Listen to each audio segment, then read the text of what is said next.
All right, Justin Hokanson with us, Auburn Live, part of On3 Sports, the fastest growing, at least last time I heard, fastest growing website at On3 Sports. If not, I think Hoke needs to advertise that and say as declared by the next round. What is up, Hoke? How are you? I'm good. How you guys doing? Doing awesome. Thanks a lot. A lot going on. Auburn started spring yesterday. And listen, you always default to quarterback just about any spring. And I don't anticipate that anything would happen at the top spot with Payton Thorne coming out of this. But what do you think a depth chart might look like behind him at the end of spring practice? I think that's probably more interesting than Payton Thorne in the spring. I mean, I think Payton Thorne has got room to get better for sure, but I think it's more intriguing who pushes Payton Thorne, whether that's Holden Geriner, Hank Brown, who played well in the bowl game and Hugh Freeze thinks a lot of. And then Walker White's in there, really talented, but a true freshman thrown into the mix. There's a big learning curve there. And so as good as he potentially could be, I'm not sure what you can expect. I think it's intriguing between Holden Geriner and Hank Brown, who steps up and maybe becomes the second best quarterback. And then can that guy get better spring, summer, and then can that guy push in the fall? Because once you get in the fall, the reps are so limited at quarterback, right? So whoever that two is going to be sort of the guy splitting reps with Payton, or not splitting, but getting more reps in the fall. So I think it's more interesting between Holden and Hank, who steps up, because for Holden, it's kind of do or die. Like it's time for him to really take the steps and be the solid number two or not. Hank Brown's a really good player too. So I think that's sort of more intriguing. And then, of course, you want to see how Payton progresses and gets better with some continuity there. But I think that battle at number two is intriguing for a lot of reasons. You know, we had our friend Aaron Suttles on last summer, and he was talking about Alabama, kind of a preview, and he said, although he's never played in a college game, he said Caleb Downs might be the best player on this roster. Could you maybe make that argument with Cam Coleman? Yeah, I actually thought about that yesterday. I was sort of listing out maybe the top 20, 25 players on the roster, and I was like, where do you put Cam? I don't know that I could put him up there yet, but after a game or two, that could change. Like we could go, okay, this dude's everything he showed in high school. It's translating over, and he's an absolute impact player. I'm sort of one of those, until I see it, I'm not going to say he's the best player. I still think somebody like Jalen McLeod, who's really good, Connor Liu, could be fantastic. He could be one of the best players. So I think Coleman's up there, though. I mean, I think he's gonna. I think by the middle of the season, you could look at it and go, is he the absolute best player? Maybe, maybe not. Is he one of the most important players? Yeah, just because of the position and what he's going to bring to that receiver position. But man, he's a different dude. I mean, we saw him out there on Tuesday. We got a viewing session, and it's just he's one of those guys you walk out there and you look at and you go, all right, he's different. I mean, I don't even need to see a lot. You just his height, his build, the way he moves, and you immediately see he's different. And then, of course, you saw what he did in high school. So I wouldn't say he's the best player yet. I mean, he just started. But by the middle of the season, could we look out there and say Cam Coleman's the best player on the team? Would that shock me? No, wouldn't shock me.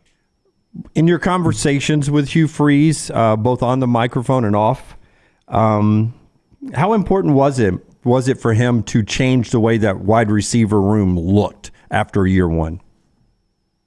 Oh, I mean, it's huge. I mean, I remember him talking last year about the receiver position, especially in the SEC. I mean, the margin to get open, to really create separation against SEC corners is hard. Even the great ones, like there's just not a lot. It takes something really special to really create enough separation and to be able to make plays and the quarterback deliver the football and complete passes downfield and that kind of stuff. And so I think reshaping that room was everything. Cam Coleman's a big part of that. Robert Lewis from Georgia State's a guy that can get open. Perry Thompson, who's not there yet, will arrive in the summer, is a big physical target. Of course, Rivaldo he comes back. So I think just to get some people in there that, one, either have the speed and agility to get open in the middle of the field, but to have a big, long receiver where I have to get some separation, but the pass doesn't have to be perfect. It can be a little high, it can be a little to the outside. But somebody like Cam Coleman or Perry Thompson can make a tough catch in traffic is everything in the SEC. Man, it's huge, especially if you're not going to have, if you don't have a top 10 quarterback or an offensive line that's the best offensive line in the country. Like, you got to create advantages, and having those big receivers is just massive in the SEC. And hopefully that's what Cam Coleman is. So it doesn't have to be a pinpoint perfect pass every time. That's a guy that, a pass is a little off, but Cam makes it look good, or Perry Thompson makes it look good, or Rivaldo Fairweather, or somebody that can really create separation. Justin Hokanson with us, Auburn Live, part of On3 Sports, @_J Hokanson on Twitter is where you follow him. Most intriguing new assistant to you is who? And I guess I should say why when you tell me who the most intriguing one is. I know you were big on Kent Austin and what you thought he might could do with those quarterbacks, but I don't want to put words in your mouth. I mean, you got Durkin in. Charles Kelly's sort of been around, going to coach the safeties. Derek Nix is intriguing, I guess, from the standpoint of he's got a long history of coaching running backs at Ole Miss. He just recently coached receivers there. So his resume is running backs, which is what he's going to do at Auburn. I think he's intriguing just because he is co-offensive coordinator, and I'm curious to what extent is his role in coordinating the offense, to what extent is his role going to be in calling plays. He's never done that before. He's been around offense, and I think he'll bring a lot to the table, but we also know that Hugh Freeze wants to take back over play calling. So we talked to Hugh Freeze later today, and I think it'll be interesting. What is Derek Nix's role in game planning? What will his role be on game days calling plays? 'Cause DJ Durkin's coordinated a defense. He's coached linebackers before. A lot of those guys are but Nix coordinating the offense, or at least being a co-coordinator, is sort of the new one. That's a guy that he's stepping into something he's never done before. I think he's prepared to do it, but he's never done a lot of that. So I think what exactly is his role? Game planning, and what exactly will his role be on Saturdays, I think is really intriguing. I think the benefit there is he's been with Hugh Freeze before, so it should be a seamless transition terminology and concept-wise and what they're trying to accomplish. But I think what does Derek Nix bring to the table as a co-coordinator is interesting to me. And you mentioned Derek Nix as a running backs coach, too. With Jarquez coming back, I would assume he's obviously your favorite to lead this team in rushing if he stays healthy. But if I say Jarquez is not going to be your leading rusher, someone else is, who would that guy be? Oh, man. I would lean Damari Alston. Damari Alston's a really good player. He got hurt last year in the A&M game and missed a few games and kind of got out of sorts a little bit. Jeremiah Cobb's really interesting, too. He's a guy that when he was in last year, he flashed. But Jeremiah Cobb was a guy that would have a good game and flash, and then he'd disappear for 2 or 3 games. Not necessarily his own fault. He wouldn't be a part of the game plan to get carries. Jeremiah Cobb's got, in terms of ceiling, his ceiling is the highest. It's higher than Jarquez. It's higher than Damari. Jeremiah Cobb's got real special talent. And I'm curious to see if a light switch comes on with him. Does he take a big jump and push somebody like Damari or Batty? Does he push for the number 2 spot spring, summer, come next fall? Is Jeremiah Cobb all of a sudden a guy that he's got to get touches every game no matter what?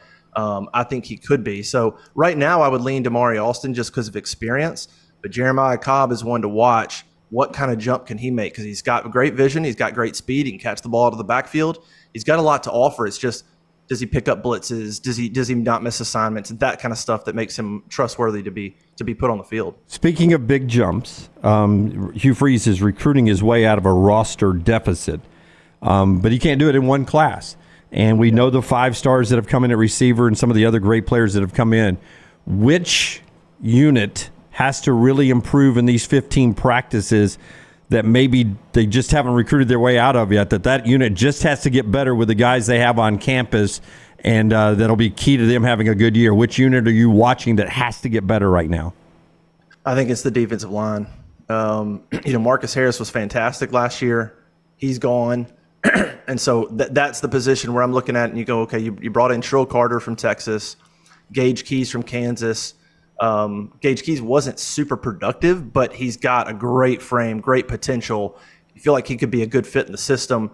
You got somebody like Bobby Travis that's coming back that you got from JUCO last year. Darren Reed is a really talented player that played a little bit last year. And so Jason Jones is coming back. He's a guy that you rely on to be sort of an anchor. But right now, I don't see a stud at defensive line. I see some potential, and I see there's some bodies. I think depth-wise, they'll be okay in terms of throwing bodies out there. But do you have a difference maker like Marcus Harris was?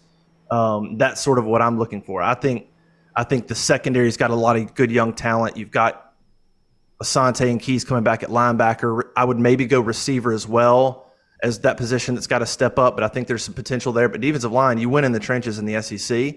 and that defensive line is sort of where I'm looking at. Does somebody step up, and can somebody be a stud? And if not, do you have three or four guys that are all pretty good that contribute, that when rotated can be productive? So that's kind of the position that I'm looking at, as they got to make strides, because if you're not solid in the defensive line, you're struggling. All right, he is Justin Hokanson, and as he said, Hugh Freeze talks to the media today, so Hoke will have some reaction to that, @_J Hokanson and Auburn Live, part of On3 Sports, to see what the Auburn coach says after a couple days of spring there and what he has seen. Hoke, thank you very much for the time, man. Enjoy it. All right, thanks, guys. Appreciate it.